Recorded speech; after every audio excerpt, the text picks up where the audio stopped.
Hey, Bassgeek here, and big worms have been catching big bass during the summers for decades.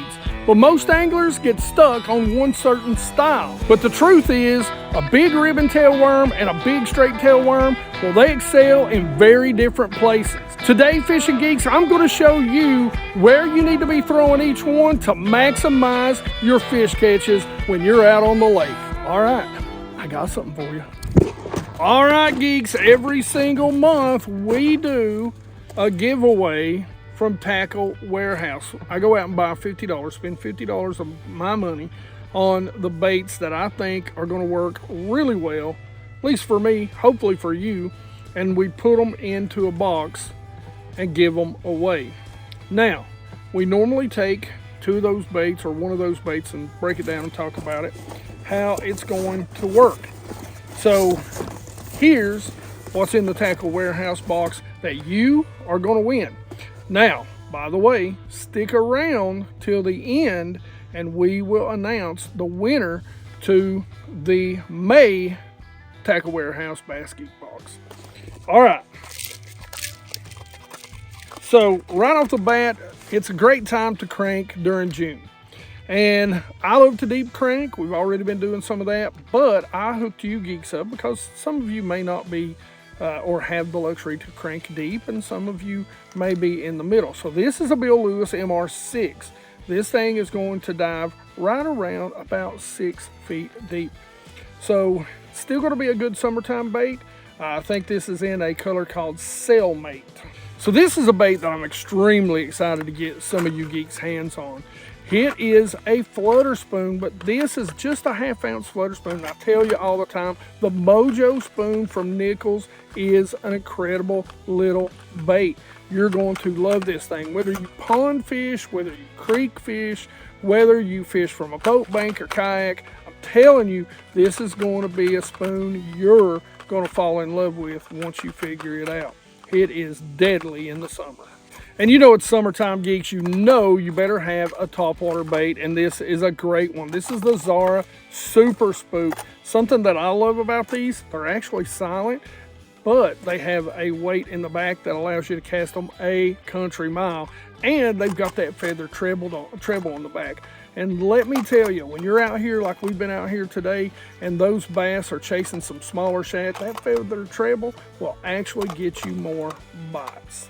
One of the other things that I love to throw, whether it's finesse, whether it's on an underspin, or whether it's on a plain old jig head, is some sort of swim bait in a variation of different sizes during the summer.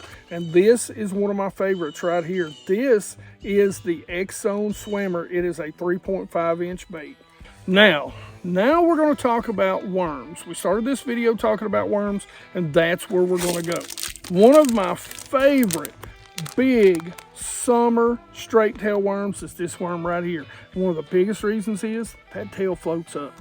So it's great on a Carolina rig in clear water. It's great on a Texas rig. It's great on a myriad of different rigs during the summertime. And it is a big, big worm. This is the Young Mighty Worm. It is 10.5 inches and it is an incredible little worm during the summer. And next up is this worm right here. I almost said a little worm, but by far this is not a little worm. This is an 11-inch ribbon tail worm. This is the Blitz worm from X-Zone Lures, my favorite, my go-to ribbon tail worm. Now, we also got the stuff for you to rig this with. This is a angler tungsten worm or flipping weight. It doesn't really matter. I don't think they're on Tackle Warehouse anymore, so I will give you a link to their website, or I will give you a link to another tungsten bullet weight that you can use. This is in 3/8 ounce. Now you can use any hook that you like, but I really like these. These are straight shanked hooks. These are 5/0, and they've got a little keeper that keeps the worm up. Now, I also like the Mustad 5/0 offset worm hook that works a lot in the same way. But this thing right here really does keep the worm up on the hook. Now, when I'm out fishing these big worms during the summer, I could be fishing them on ledges. I could be target fishing.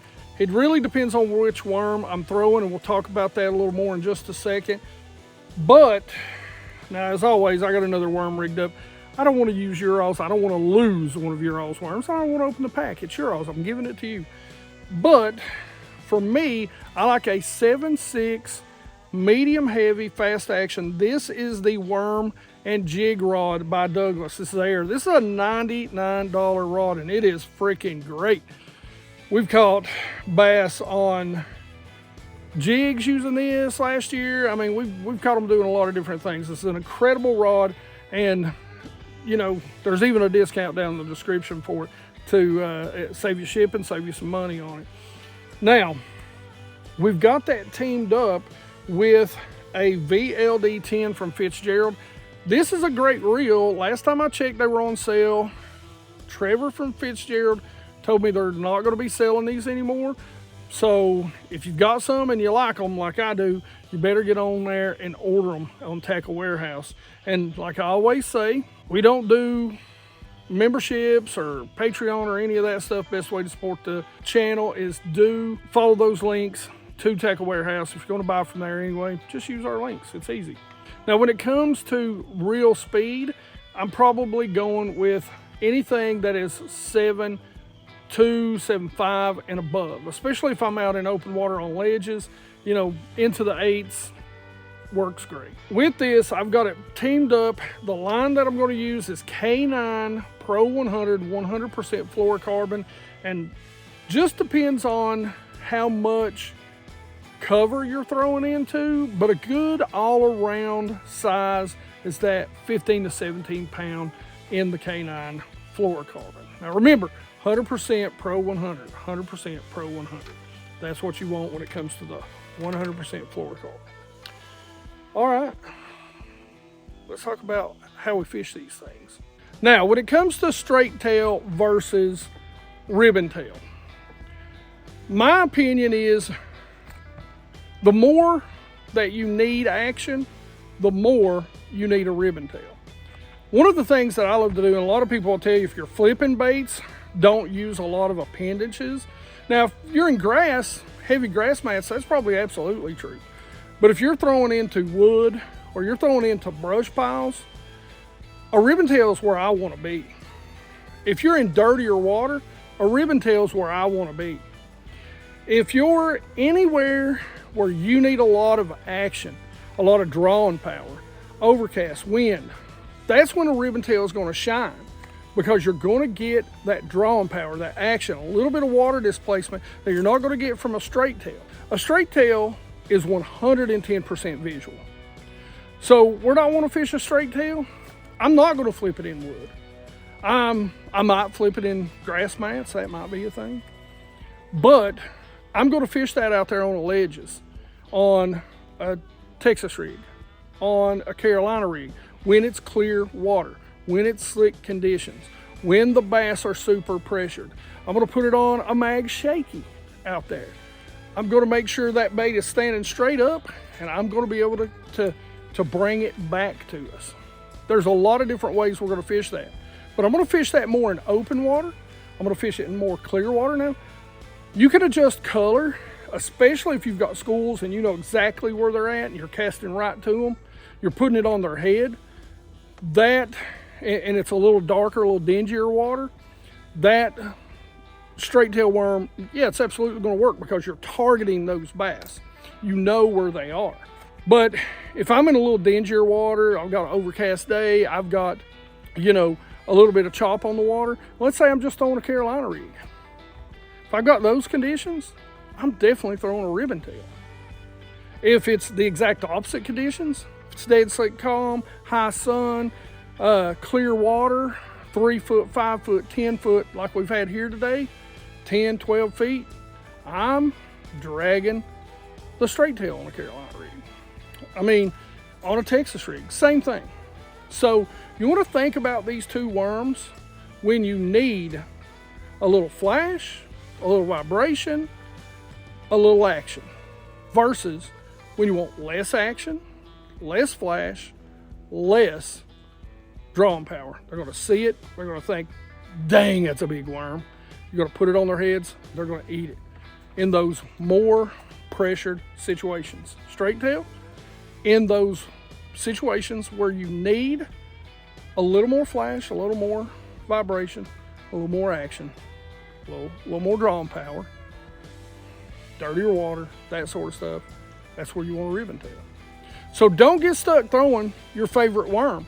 Maximize your time on the water. That's really what makes pros different than us Joes. They know the subtle changes they need to make to catch the maximum amount of bass while they're out on the water. And that's what I like to talk to you guys about.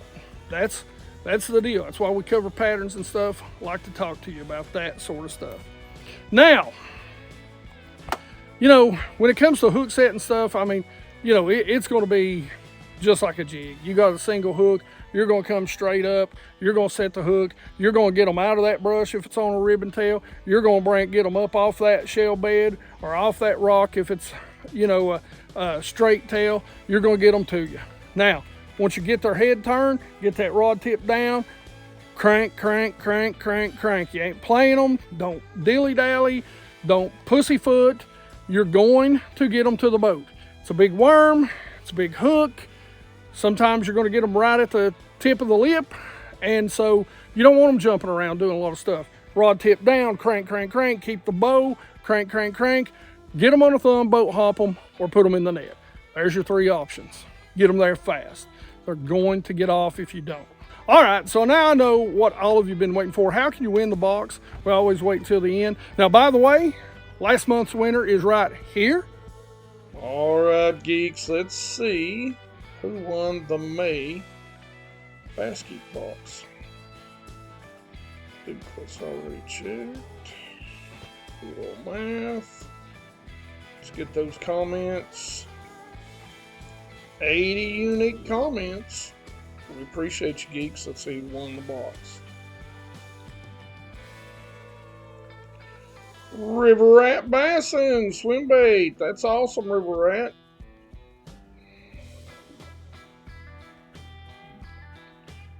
The Crush City Mayor is one of my go-tos. That's awesome. All right, River Rat, I will put a comment in your comment for May, and we'll get that box out there for you.